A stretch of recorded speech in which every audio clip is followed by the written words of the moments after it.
Movie के start में हमें मूवी के मेन कैरेक्टर को उसकी फैमिली के साथ दिखाया जाता है। वो लोग लंच कर रहे होते हैं कि तभी मेन कैरेक्टर को एक कॉल आती है। दरअसल मूवी का मेन कैरेक्टर एक पुलिस ऑफिसर है और उसे कॉल पर बताया जा रहा था कि यहाँ कहीं एक मर्डर हो गया है। वो जल्दी से उनकी बताई हुई लोकेशन पर पहुँचता है और देखता है कि किलर वहाँ पर बहुत आराम से बैठा हुआ है और साथ ही उसे किलर बीमार भी लगता है क्योंकि उसकी पूरी बॉडी पर एलर्जी थी। अब पुलिस ऑफिसर अंदर जाकर डेड बॉडीज देखता है जिनको पूरी तरह से काटने के बाद बांधा गया था। यहाँ उसके साथी पुलिस ऑफिसर्स उसे बताते हैं कि असल में मर्डर यहाँ नहीं हुआ बल्कि मर्डर करने के बाद इन डेड बॉडीज को यहाँ लाया गया है। और अब वो लोग उस लोकेशन पर जाते हैं जहाँ पर असल में मर्डर हुआ था। वो जगह काफी अजीब दिख रही थी। ऐसा लग रहा था कि वहाँ पर किसी ने कोई रिचुअल परफॉर्म किया है। वो लोग वहाँ पर बहुत सी ऐसी चीजें देखते हैं जो ब्लैक मैजिक से रिलेट कर रही थी। जिस तरह वहाँ पर कुछ परिंदे थे जो कि मरे हुए थे और वहीं पर एक ऐसा प्लांट भी था जो कि जलने के बाद ऐसा लग रहा था कि वो छोटे छोटे स्कल्स हैं। पुलिस ऑफिसर जैसे ही उसे टच करने वाला था तो उसको उसके बाकी साथी वापस बुला लेते हैं। और यहीं से अब हमें मूवी में एक जंगल दिखाया जाता है जहाँ पर एक आदमी शिकार कर रहा था पर पाँव स्लिप होने की वजह से वो नीचे गिर जाता है और चोट लगने पर वो बेहोश हो गया था। होश आने पर वो देखता है कि एक जंगली आदमी उसका शिकार खा रहा है। अब वो जंगली भी उस आदमी को देख लेता है और जंगली के उस आदमी के करीब आने पर वो आदमी नोटिस करता है कि उस जंगली की आंखें कोई नॉर्मल इंसानों जैसी नहीं है। उसे लगता है या तो ये कोई और क्रिएचर है या फिर डीमन या घोस्ट है। असल में ये सब बातें मेन कैरेक्टर जोंग जू को एक दूसरा पुलिस ऑफिसर बता रहा था और दूसरे पुलिस ऑफिसर की इंफॉर्मेशन के अकॉर्डिंग गांव में अब जितने भी ऐसे इंसिडेंट हो रहे थे वो उसी जापानीज आदमी की वजह से हो रहे थे जो उन्हें जंगल में नजर आया था। लेकिन जोंग जू को उसकी बात पर बिल्कुल भी यकीन नहीं था। वो कहता है कि जिन लोगों का मर्डर हुआ है उन लोगों की पोस्टमार्टम रिपोर्ट ऐसा बिल्कुल भी कुछ नहीं कहती और साथ ही वो उसे ये भी कह रहा था कि वो जापानीज आदमी बिल्कुल हमारे ही जैसा है और वो ऐसा कुछ भी नहीं कर सकता। नेक्स्ट डे जोंगजू को एक और मर्डर की रिपोर्ट होती है और इस बार मर्डर में पूरी फैमिली को मार दिया गया था और उसके बाद उनका घर भी जला दिया गया था। वहाँ जाने पर जोंगजू को एक मिस्टीरियस लड़की मिलती है जिसने व्हाइट ड्रेस पहना हुआ था और वो लड़की जोंगजू से कहती है कि मरने से पहले मैं इस कपल से मिली थी और इस कपल ने मुझे बताया था कि वो जापानीज आदमी एक भूत है और जरूर उस जापानीज आदमी ने ही इनका मर्डर किया है। वो लड़की जोंगजू को प्रूफ करने के लिए उसे घर के अंदर भी लेकर जाती है। वो मिस्टीरियस लड़की पुलिस ऑफिसर जोंगजू से पूछती है कि क्या तुमने कभी उसे देखा है? तो वो पुलिस ऑफिसर कहता है कि हाँ मैंने 2-3 मरतबा उसे देखा है। और वो लड़की उसे कहती है कि तुम्हें अब अपने आप पर ध्यान देने की जरूरत है क्योंकि जरूर अब उस जापानीज आदमी का अगला टारगेट तुम और तुम्हारी फैमिली होंगे। अभी जोंगजू उसकी बात प्रॉपर्ली समझ नहीं पाया था कि तभी उसे एक कॉल आ जाती है। पुलिस ऑफिसर जैसे ही कॉल सुनकर वापस आता है तो वो मिस्टीरियस लड़की वहाँ से गायब हो चुकी थी और अब उसी दौरान उसे घर की दूसरी तरफ से कुछ आवाजें आ रही थी और जब वो चेक करने जाता है तो वहाँ पर उससे जापानीज आदमी मिलता है जो कि बुरी तरह किसी जानवर को खा रहा था और अब जापानीज ने भी उसे देख लिया था और वो उसके पीछे आकर उसे खाने ही वाला था कि अचानक उस पुलिस ऑफिसर की आँख खुल जाती है और हमें पता चलता है कि उसने जापानीज को सिर्फ अपने ख्वाब में देखा था। यहाँ पुलिस ऑफिसर जोंगजू की बेटी ह्यूजिन की तबीयत बहुत ज्यादा खराब थी। उसे लग रहा था कि ह्यूजिन को नॉर्मल बुखार होगा और इसीलिए अब वो पुलिस स्टेशन आ जाता है जहाँ से वो लोग उस जापानीज आदमी के बारे में इंफॉर्मेशन लेने के लिए मूवी के स्टार्ट में दिखाए जाने वाले हंटर के पास जाते हैं और वो हंटर पुलिस ऑफिसर्स को उस जगह पर लेकर जाता है जहाँ उसने जापानीज आदमी को कोई जानवर खाते हुए देखा था। वो लोग अभी तक उस जगह को पूरी तरह इन्वेस्टिगेट नहीं कर पाते कि हंटर के ऊपर आसमान से बिजली गिर जाती है और उसे पुलिस ऑफिसर्स हॉस्पिटल ले आते हैं और यहाँ हॉस्पिटल में हमें पहले किलर को भी दिखाया जाता है। यहाँ उस आदमी का जिस्म बहुत बुरी तरह से मुड़ रहा था और इसी हालत में वो मर जाता है। अब जोंगजू जैसे ही घर आता है तो वो अपनी बेटी की बिल्कुल वैसी हालत देखता है जैसी पहले किलर की हुई थी, लेकिन वो अपनी बेटी पर कंट्रोल कर लेता है और वो मरती नहीं है बल्कि उसकी हालत अजीब होती जाती है जैसे वो बहुत ज्यादा क्वांटिटी में फिशेस खाना शुरू कर देती है जो कि पहले वो कभी नहीं खाती थी और इससे ह्यूजिन की मॉम को लगता है कि उसके ऊपर किसी घोस्ट या डेविल का असर है।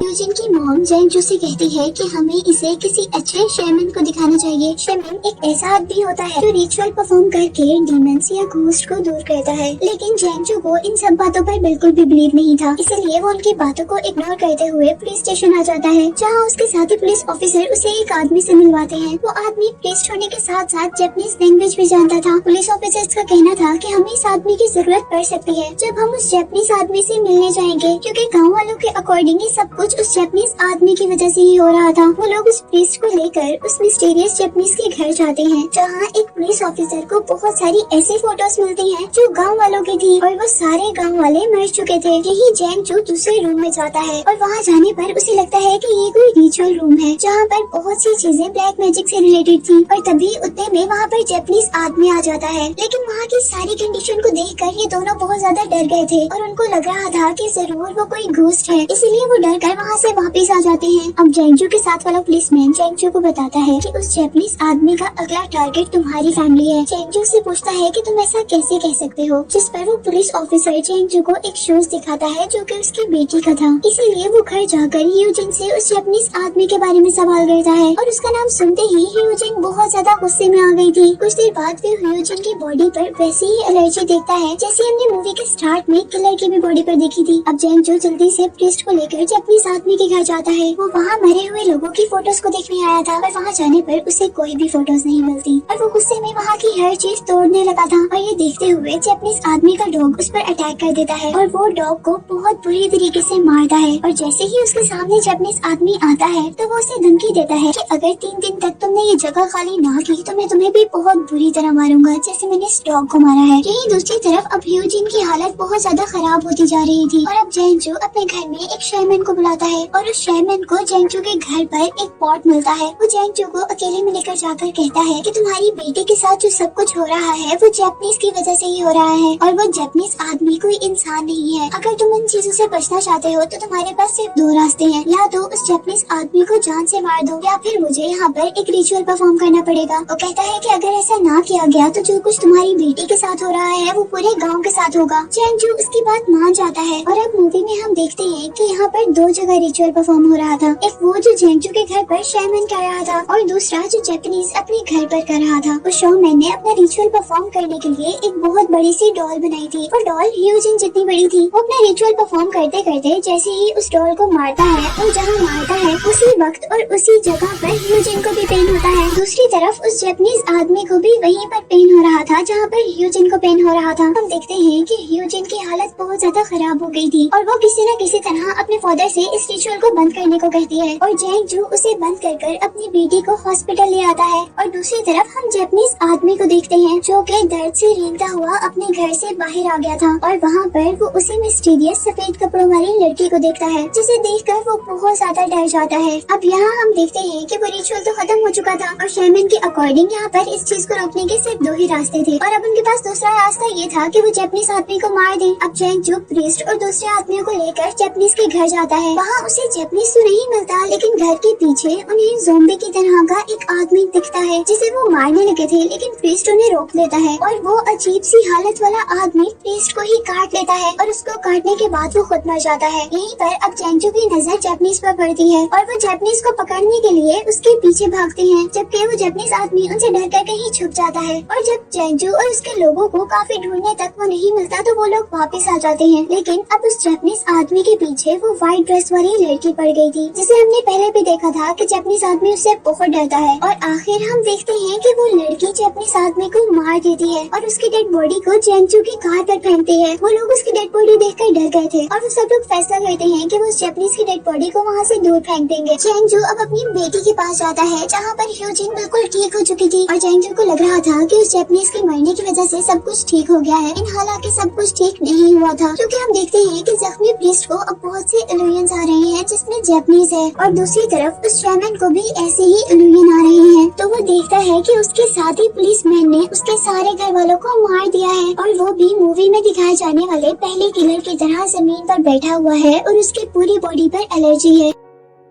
और यहीं पर अब हम शैमन को देखते हैं जो कि जैंगजू की तलाश में था, क्योंकि वो उसको ये बताना चाहता था कि हम किसी बड़े खतरे में आने वाले हैं। और इससे पहले कि वो जैंगजू को ढूंढ पाता उसके नाक से बहुत ज्यादा खून आने लग जाता है और दूसरी तरफ उसे बहुत ज्यादा वॉमिटिंग भी शुरू हो जाती है। इन सब चीजों से डरकर वो इस गाँव से बाहर जाना चाहता था, लेकिन कुछ मिस्टीरियस क्रिएचर्स उसे इस गाँव से बाहर जाने नहीं देती और वो वापस गाँव में आ जाता है। यहाँ अब जैंगजू जैसे ही शॉमैन को कॉल करता है तो वो शॉमैन उसे बताता है कि तुमने जापानीज को मारकर बहुत ज्यादा बुरा कर दिया है, क्योंकि असल में जैपनीज गलत आदमी नहीं था, बल्कि तुम्हारे घर के करीब एक सफेद कपड़ों वाली लड़की है। असल में उसके पास ब्लैक पावर्स हैं। वो कहता है जैपनीज तो हमें उस लड़के से बचाने की कोशिश कर रहा था और उसे मारकर तुमने सारा काम खराब कर दिया है। ये सुनते ही जेंजो जल्दी से ह्यूजिन के पास आता है, लेकिन घर पर ह्यूजिन तो थी ही नहीं और घर से बाहर आने पर उसे वो व्हाइट कपड़ों वाली लड़की मिलती है। ह्यूजिन उस लड़की से पूछता है कि मेरी बेटी कहाँ है। वो कहती है कि तुम्हारी बेटी अभी घर पर है और मैं उस पर कुछ ऐसा रिचुअल कर रही हूँ जिसकी वजह से जैपनीज आदमी का उसके ऊपर से असर खत्म हो जाएगा। और साथ ही वो ये भी बताती है कि जैपनीज अभी भी जिंदा है। वो उसे कह रही थी कि जैपनीज एक बहुत बुरा आदमी है और वो सबको खाने वाला है। जेंजो उसकी बात को इग्नोर कर अपने घर जाने वाला था अपनी बेटी को देखने के लिए, लेकिन वो लड़की रोकती है। कहती है कि जब तक तुम्हें अपने घर के बाहर से उस मुर्गी की यानी हेन की आवाज नहीं आएगी तब तक तुम घर के अंदर न जाना, और वो आवाज तुम 3 मरतबा सुनना। इस टाइम तक उस मुर्गी की 1 मरतबा आवाज आ जाती है, लेकिन अभी 2 मरतबा आनी होती है। और जेंजो अपने घर जाने की कोशिश कर रहा होता है तो वो लड़की उसे रोक लेती है। जेंजो इस बात पर हैरान था कि वो लड़की इतनी दूर से 1 सेकंड में उसके पास कैसे आई थी। यही दूसरी तरफ अब हम उस प्रीस्ट को देखते हैं जो जान गया था कि जैपनीज अभी भी जिंदा है और वो वही बुरा है। वो जैपनीज को मारने के लिए वहाँ जाता है जहाँ पर उसने जैपनीज को गिराया था, और एक केव के अंदर जाने पर उसे जैपनीज वाकई जिंदा मिलता है।